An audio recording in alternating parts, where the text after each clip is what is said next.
કેમ છો? મજામાં? સુવાક્યોની દુનિયામાં, સુવિચારની દુનિયામાં આપનું સ્વાગત છે. મારા મિત્રો, એવું કહેવાય છે કે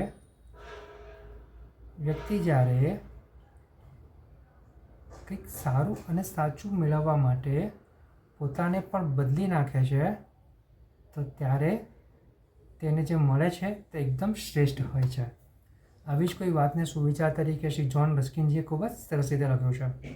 આજનો જે સુવિચાર છે તેનો વિષય છે શ્રેષ્ઠતા, એક્સેલન્સ.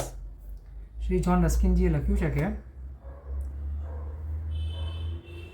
તમારા કાર્યોનો સૌથી શ્રેષ્ઠ પુરસ્કાર એ નથી કે જે તમને મળે છે, પરંતુ એ છે કે તેને મેળવવા માટે તમે કેવા બનો છો. મારા મિત્રો, વાત ખૂબ જ સરળ છે અને એટલી જ મહત્ત્વની છે. વાત અહીંયા શ્રેષ્ઠતાની છે, કંઈક બનવાની છે.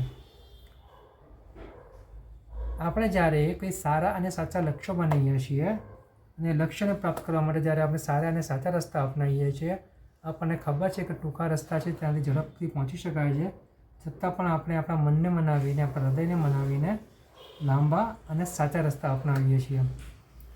એટલે એવું કહેવાય છે કે આમ તો જ્યારે આપણે મંજિલ સુધી પહોંચીએ છીએ, સફળતાને પામીએ છીએ, ત્યારે આપણને સફળતા જ ખૂબ પ્યારી લાગે છે. પરંતુ અહીંયા જે વાત છે એવી છે કે સફળતાને પ્રાપ્ત કરવા માટે જે રસ્તા અપનાવ્યા છે, જે રસ્તા અપનાવીને જે આપણે આપણી જાત સાથે બદલાવ કર્યો છે, આપણે આપણા જાતમાં પોતાનામાં સુધાર લાવ્યા છીએ, તે સુધાર સફળતા કરતાં, એટલે મંજિલ કરતાં પણ વધારે મહત્ત્વ ધરાવે છે. એટલે એવું કહેવાય કે મંજિલ કરતાં રસ્તો વધારે પ્યારો લાગે છે. એટલે મારા મિત્રો, બસ એટલું જ છે કે આપણે જ્યારે કંઈ સારું અને સાચું કરવાનો પ્રયાસ કરીએ, સારા અને સાચા રસ્તેથી ત્યાં જઈએ અને સફળતા પ્રાપ્ત કરીએ, તેની ખુશી હોય જ છે.